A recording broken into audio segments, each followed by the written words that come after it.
Hi, welcome back to the iSax.Academy YouTube channel. My name's Alistair Parnell and I've been helping people play wind synthesizers now for more than 40 years.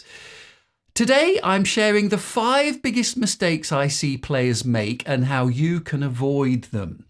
Oh, and stick around to the end because I've got some important news about something that really might help your playing. Okay, so rather than me just tell you what each one of these mistakes is, I'm going to get you to listen to a phrase that I play and see if you can spot the most obvious mistake each time. Let's have a go.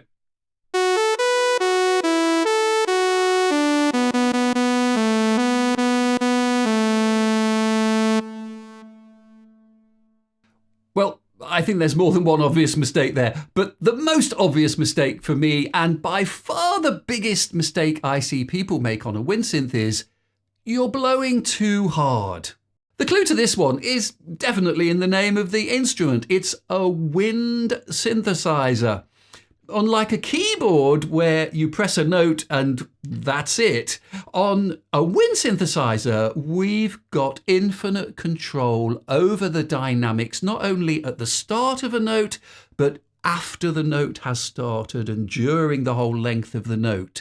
So we can add crescendos and diminuendos as much as we like for each note.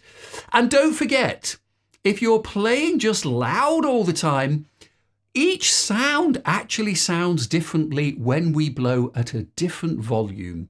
So as a quick tip here, it's usually better to turn your volume up a little bit higher so that you don't blow quite so hard all of the time. And in fact, only blow your hardest about 10% of the time.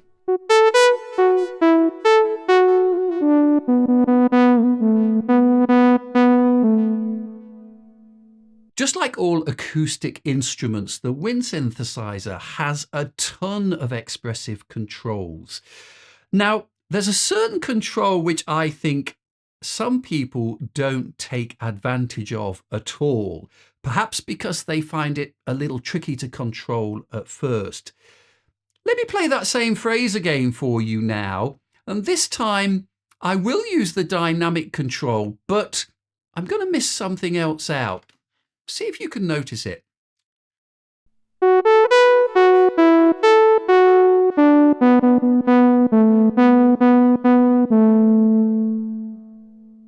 Now listen again.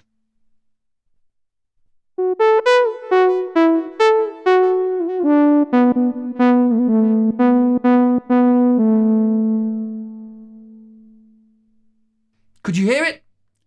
Yeah, it's bite control. It's very subtle, isn't it? But you can notice how different that sound is the second time. I'm using the bite control not only to control the pitch a little, but I'm also giving it a little impression of some vibrato, only a small amount, but it really brings a sound to life. For me, it's a really essential part of the expression we can get on a wind synthesizer. If you're playing a wind synth that doesn't have bite control, or if you've got one that does have bite control and you're not using it, well, to me, that's a bit of a shame.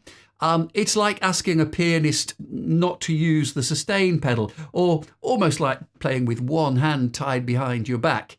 I think you're missing out on a lot of expressive control. And yes, it takes a little bit of practice, but it's really worth it in the long run. By the way, if you're getting value out of this video, please make sure you give me a thumbs up and subscribe to the channel. You know, only about 1/3 of the people that watch my videos are actually subscribed, and it really helps me and encourages me to make more videos. So thanks for doing that. Okay, for this next one, I'm playing on the Akai, but it works the same on the Aerophone as well. Let me play a couple of scales for you. I'll play a C major scale. Now I'll play a D flat major scale.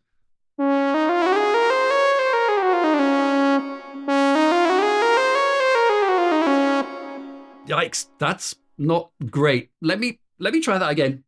C major first. D flat. That was better. What did I do differently? Did you spot it on my fingers? Okay, so this one is about not using the alternative fingering possibilities on your wind synthesizer. Now, I see a lot of people online talking about, oh, this thing doesn't work like my saxophone.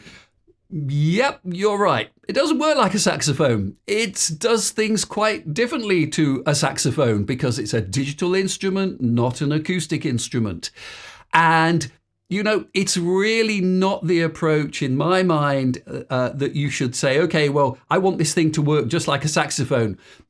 I don't think that's the way you should be thinking. It's an instrument in its own right. And you know, all wind synthesizers have got a huge amount of alternative fingerings, which can save us an awful lot of backache trying to learn scales, arpeggios, difficult phrases, you name it. So it's really worth taking the time to use those alternative fingerings. Again, it's going to take a little practice, but it's well worth it in the long run. If you really want to learn how to play a wind synthesizer properly, then please visit www.iSax.Academy. There are many courses there to help you become the very best player you want to be. Okay, let's look at mistake number 4. What do you think I'm kind of highlighting here? If I was just playing a little phrase, maybe repeating something like this.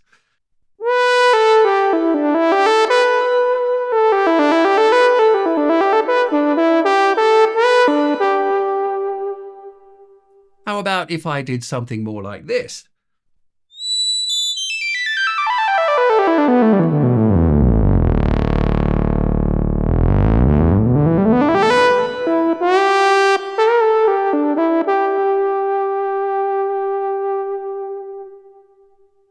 Okay, so I'm talking about octave keys. Most wind synthesizers have more than just one octave key, and following on from our last comment about not being like a saxophone, your saxophone has one octave key, and most wind synths have at least 1 or 2 going up and 1 or 2 coming down.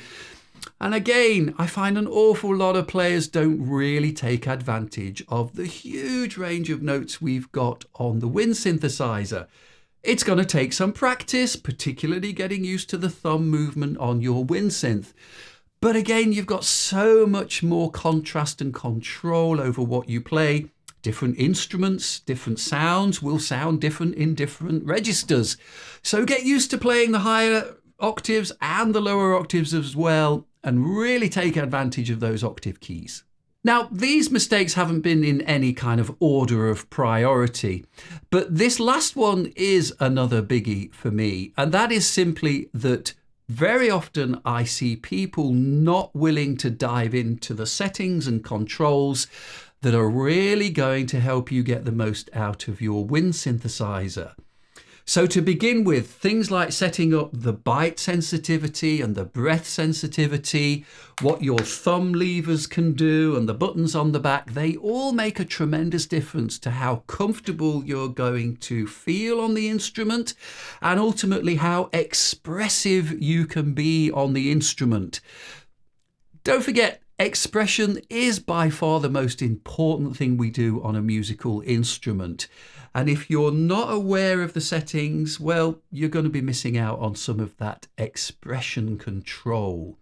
So again, take some time, get that manual out, or better still, why not visit the iSax.Academy where you'll learn about settings that really make a wind synthesizer work brilliantly for your own style of playing. Okay, time for that important news. I'm about to release a new course. It's called Beyond the Basics, Technique and Artistry for the Wind Synth Player. It's going to be appropriate for just about any type of wind synthesizer. So if you already know how to play your notes, but you're looking for some structure and a really great way to work together, practicing with me in various videos on how to improve your technique and musicianship on a wind synthesizer, this course might be really exciting for you. If you're interested, I'll leave a link in the description below. You can join the waitlist there. Look forward to seeing you. Bye for now.